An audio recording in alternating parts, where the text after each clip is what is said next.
বন্ধুরা আসসালামু আলাইকুম। বন্ধুরা কেমন আছেন আপনারা?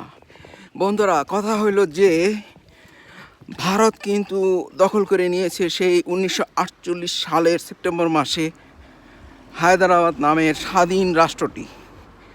হায়দ্রাবাদ নামের স্বাধীন রাষ্ট্রটি 1947 সালে অর্থাৎ ভারত দখল করার 1 বছর আগে ইংরেজরা কিন্তু হায়দ্রাবাদকে স্বাধীনতা দিয়ে ছেড়ে দিয়ে চলে যায়।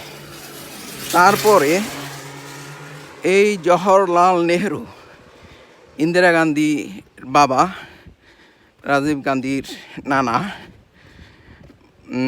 কি করে হামলা চালাইয়া দখল করে নেয় 1948 সালের সেপ্টেম্বর মাসে।